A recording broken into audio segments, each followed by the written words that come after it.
That's what they thought was the best they could come up with as far as challenging the Christian faith. On two grounds. One is that non-Christians don't worry. Is that true? Non-Christians don't worry. Stop believing in God so you can stop worrying. I have absolutely reverse opinion. I don't worry. My salvation is sure. I know where I'm going. Why would I worry? It doesn't matter. Kill me now. I can go. I know where I'm going. I'm not worried. What have you got? And they go, oh, worries. Yeah. And enjoy your life. Do the unsaved truly, on average, enjoy their life?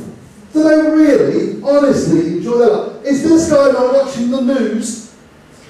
Is he not watching the news, the 60-second news, which is 60 seconds of depression and then something about a tortoise? Life is full of pain.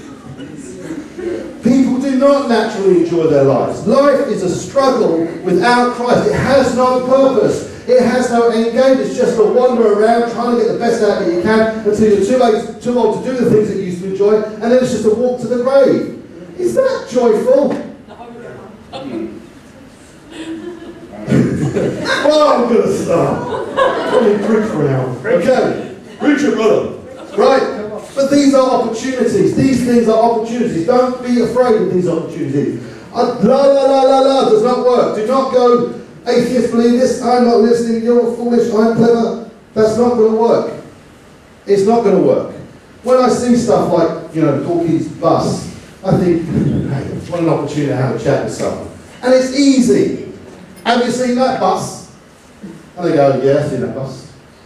So do you believe in Christianity? No. Is your life full of joy? Are you devoid of any worries? No, not me. And then the conversation can begin. Be ready to have mature conversations. There's some great resources. I'm just pointing out one excellent book. But I'm not even doing a book, so I'm just saying there is stuff out there that will help you to grow. This is a really good one. This is written by a guy called Tim Keller, who we're going to go and see very soon, actually, for some training. But Keller talks about faith defeaters. Yeah, things that cause people to just stop and say, so much suffering in the world, I don't believe. You know, why does God allow suffering? Why does God allow wars? And this book just takes some of those really, really meaty topics and works them through. It's not comprehensive, it doesn't tell you everything you need to. It's a good way of looking at, so, you know, rather than going la la la la la, listening, don't tell me about God and pain, I'm, you know, just don't want to talk about it. This actually helps you to kind of work through some of that stuff. You know, but it doesn't always have to be heavy. Don't get me wrong, this is not an intellectual issue. This is about having reasoned and intelligent conversation. You don't have to be an intellectual, don't get me wrong. You know, if you've got spirit, you will do amazing things if you step forward in conversations from a position of being mature in your faith. It's not about being able to recite endless books that you've read. One in particular would be good, you know what I mean, but after that, it's about saying, what helps me grow? So, it doesn't have to, I hope it's going to work, but I was watching something the other day on telly and I thought, that's quite interesting, that's a thought-provoking thing that I watched from an insightful genius. The first person you see is not the insightful genius, the second person you see from me is the insightful genius that will help me have discussions around evolution. One of my favourite topics, one that I've spent some time looking at, thinking, what do I truly believe and what don't I truly believe? And because of this time of Dawkins, it's an easy one to pop into a conversation, especially after this. This one has a very thin, delicate beak, which it uses to catch insects. This one, on the other hand, which came from an environment where there were a lot of nuts, has a big, heavy beak, which enables it to crack them. Yeah, finches with beaks that have adapted over the years to suit a particular purpose. Well, that was 200 years ago, of course, and the things have evolved even further than that. I've got some of the modern-day finches here. So, for instance, this finch, whose beak has become specially adapted to remove the tops of beer bottles.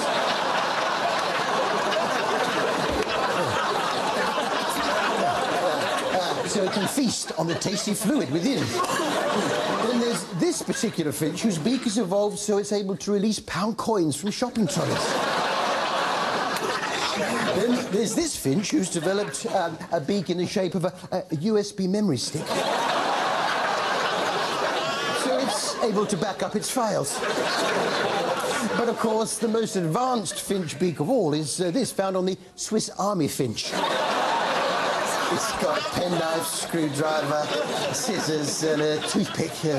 Don't forget things out of horses' hooves. Okay, but I think in summary for this section, I want to quote something that Jerry sent out not so long ago as a quote. It was in the newsletter. How do you pronounce that surname? Any idea? Grills? Grills. Bear Grylls, what a name, mate? He was definitely born for public speaking. He said, and I think this is something for us, life should not be a journey to the grave with the intention of arriving safely in an attractive and well-preserved body, but rather skidding sideways, covered in scars, body thoroughly used up, totally worn out, screaming, "Yahoo! What a ride!" Amen. I like that. I like that in a Christian context, because I hope, I pray that when I turn up there and I stand in front of God, I look a bit beaten up. I look a bit like, that was tough. Took a few bullets for the team, boss. But I fought my way through it. I want us to know that if we're in a battle, we should expect to come out of this thing not looking pristine. Perhaps the church has failed in the past to get that across, because it would scare people off.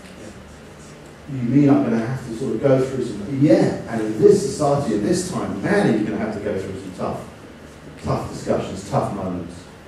You know, some things with your family that you may find really challenging. So I love that. I think it just said something to us about saying, if we thought this was going to be a kind of cosy coast to the end, turn up and say, look at me, don't I look good? We probably got it slightly wrong. Okay. I'm going to come back to that video because I want to, but I will just move on and say, we're now getting to the how. So how's this thing going to play itself out? How's this value going to actually, you're going to see it being enacted in a way? I would say, first of all, we're going to preach and teach. If you look at Titus 2, you can read that. It talks about, it's very much an instruction from Paul to Titus about teach this, teach that, teach this way. And it's a call on us as an eldership to preach and teach. You know, stop me if I'm wrong here, guys, but our intention is to not stand up here and just constantly just go through things that we just think you need to know. We want you to come out of this room, changed in some way, fed in some way, and thinking about something differently from when you walked in. Yeah? We don't want it to be stuff that you could read at home. We don't want it to be stuff that you could just do yourself. We want it to be stuff that actually feels that it applies to you, because you're a member of this church and where it's going. So we will preach and teach. But we will look at it all spiritually, because we know without the Spirit it's just education. It's not equipping, it's just education. It's stuff that will kind of go in up here, stay up there, and then drop off the moment you have to think about the next thing you've got to do. Because your brain's just got so much capacity to hold stuff. I certainly know mine has. And there's various levels of capacity, and I know that if I don't, if things aren't spiritually driven into me, they will pop off the top again, because there's too much other stuff coming in. Live it out, model it, and make it happen. We will live it out. We will, hopefully, as elders, look to be saying, we are developing ourselves. We are not saying, we're done, look at us, and aren't we just great examples for you lot to follow? No, no, no, no, no. No, no, no. No, I'm kidding. But we are on the same journey. Absolutely, of maturing, of wanting to understand greater what's God's heart for us. That's why we spend most of our time together, not saying, you know, what do we want to do about this, what do we want to do about that, actually saying, what do we believe?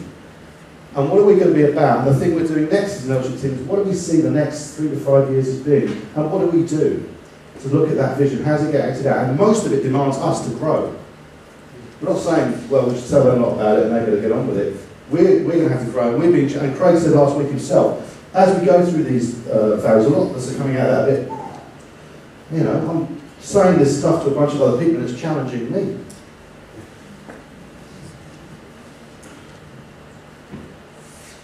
We will look to develop individuals to their calling. Romans, where I shared at the beginning, and also look at Acts 6 about the role of deacons and things. We are saying, and we've said it a lot, and hopefully you're getting this message, what are you wanting to do?